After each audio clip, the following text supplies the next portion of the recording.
అంతే కష్టపడుతూ మీ అందరి గౌరవాన్ని పెంచే విధంగా జగనన్నకి ప్రజలు అండగా ఉండే విధంగా ఈ రోజు మనం నడుచుకుంటున్నామని కూడా ఈ సందర్భంగా తెలియజేసుకుంటున్నాం. మన పార్టీలో ఉండి మనకి వెన్నుపోటులు పొడుస్తున్నా ఏ రోజు ఎవరిని కూడా మనం ఒక మాట అనలేదు, ఎవరి పనులు ఆపలేదు, ఎవరి పదవులు ఆపలేదు, ఎవరి క్వారీలు ఆపలేదు. అన్ని చేసుకుంటూ కూడా మాకు రోజమ్మ నష్టం చేస్తుంది అని చెప్పడం అనేది చాలా సిగ్గుచేటు, చాలా బాధాకరమని కూడా ఈ సందర్భంగా తెలియజేసుకుంటున్నాను. నా పనేదో నేను చూసుకుంటూ 4.5 సంవత్సరాలు కష్టపడి నేను ముందుకు వెళ్ళానే తప్ప ఏ రోజు కూడా నాకు చెయ్యని వ్యక్తికి కూడా నేను ఎప్పుడూ కూడా అన్యాయం చేయలేదు, చేయను కూడా అని కూడా ఈ సందర్భంగా తెలియజేసుకుంటున్నాను.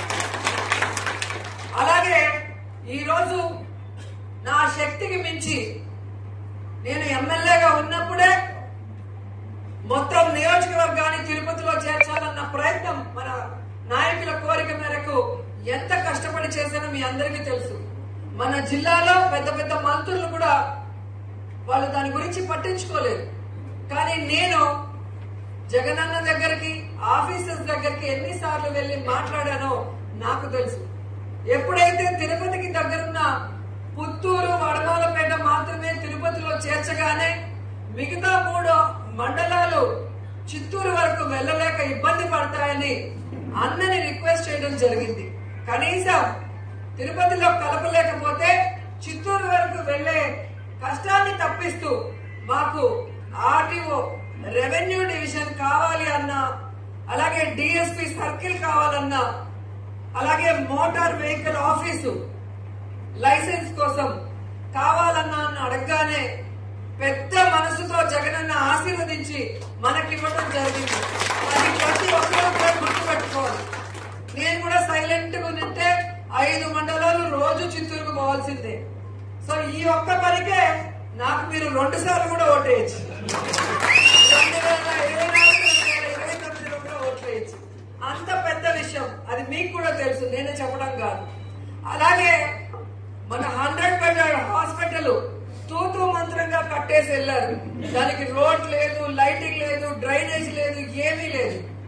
మీ అందరికీ తెలుసు. అది దాన్ని 5.5 కోట్లు పెట్టి రెన్యువేట్ చేసి, తుడాలో మళ్ళీ 1.5 కోట్లు పెట్టి రోడ్ వేసి, లైట్లు వేసి, ఆ రోడ్డు ల్యాండ్ అతనికి రోడ్డు ఎక్స్చేంజ్ చేయించి కేబినెట్ లో పెట్టి చేయించడం జరిగింది.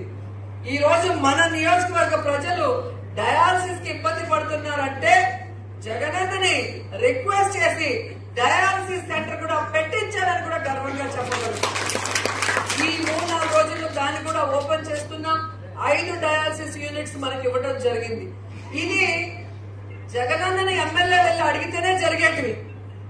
జగనన్న ఇచ్చేది సంక్షేమం, రొటీన్ అభివృద్ధి. కానీ ఫలానా చోట పాలిటెక్నిక్ కాలేజ్ కట్టాలి, డిగ్రీ కాలేజ్ చెట్ల కింద కూర్చున్నారు, రూమ్స్ లేదు అని చెప్పాల్సిన బాధ్యత ఎవరిది? ఎమ్మెల్యేది. అలా గత ఎమ్మెల్యేలు ఎందుకు చెప్పలేదు, ఎందుకు కట్టించలేదు, నేను మాత్రమే ఎందుకు చేశాననేది మీరు ఆలోచించాలి. ఓట్ల కోసం అయితే వాళ్ళలాగా నేను కూడా జాలీగా ఉండొచ్చు కదా. మంచి మనసులో మీకు గౌరవం పెరగాలి, మన నియోజకవర్గం అభివృద్ధి చెందాలి, మన పిల్లలు కూడా చక్కని క్వాలిటీ ఎడ్యుకేషన్ ని తీసుకోవాలన్న ఉద్దేశంతోనే ఈ రోజు యూనివర్సిటీ లాగా ఎంతో బ్రహ్మాండంగా పాలిటెక్నిక్ కాలేజ్ కట్టడం జరిగింది. అలాగే విజయపురం సబ్ స్టేషన్ లో ఐటీఐ కాలేజ్ ఎవరైనా ఊహించుంటారా? అన్ని ఫెసిలిటీస్ తో ఈ రోజు చక్కగా కట్టించడం జరిగింది. పిల్లలు అక్కడ చదువుకున్న వాళ్ళకి ట్రైనింగ్ ఇప్పించి జాబ్స్ ఇచ్చే విధంగా కూడా మనం 2 సార్లు పంపిస్తే ప్రిన్సిపల్ సరిగ్గా రిసీవ్ చేసుకోకుండా పిల్లల భవిష్యత్తుతో ఆడుకుంటున్నాడని కంప్లైంట్ చేసి మార్చడం జరిగింది. ఇప్పుడు వెంటనే వాళ్ళకి ట్రైనింగ్ ఇప్పించి జాబ్స్ లో పెట్టించే కార్యక్రమం కూడా చేయబోతున్నామన్న సంగతి మీ అందరికీ తెలియజేస్తున్నాం.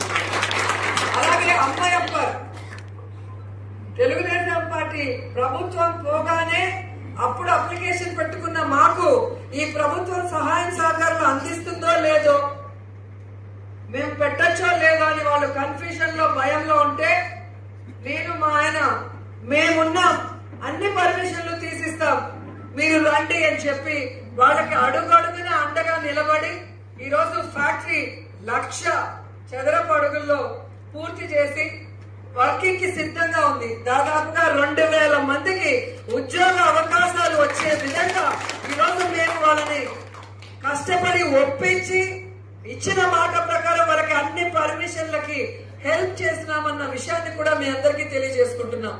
ఈరోజు ధైర్యంగా ఏ భగవంతుడి మీదైనా మేము ప్రమాణం చేసి చెప్పగలం, ₹1 లంచం తీసుకోకుండానే ఈరోజు ఇన్ని కన్స్ట్రక్షన్స్ చేస్తున్నాం, ఇన్ని ఫెసిలిటీస్ చేస్తున్నాం, ఇన్ని పర్మిషన్స్ ఫ్రీ ఆఫ్ కాస్ట్ లోనే చేయిస్తున్నాం అన్న విషయాన్ని మీరు తెలుసుకోవాలి. ఎందుకంటే ఈ మధ్య అబద్ధాన్ని నిజం చేయాలని స్వపక్షం విపక్షం అందరూ కూడా అదే కట్టకట్టుకొని మాట్లాడుతున్నారు. వాళ్ళ అన్నలు, వాళ్ళ ఆయన, ఆవిడ, మనం దోచేసుకుంటున్నారు. మీ మండలాల్లో ఏముంది, అది ఏం తెచ్చుకున్నారో మీకు తెలియాలి. బయట వాడికి తెలియదు కాబట్టి వాళ్ళకి చెప్పాల్సిన అవసరం నాకు లేదు. మండల ప్రజలకు చెప్పాలా, లీడర్లకు చెప్పాలా కాబట్టి చెప్తున్నా. అలా ఎవరికైనా అనుమానం ఉంటే ఒకసారి మీ మండలం ఒక రౌండ్ వేయండి. ఈ మండలంలో ఏముంది, ఇప్పుడు ఏం లేదని మీరు చూస్తే మీకే అర్థమవుతుంది. ఇక మూడోది,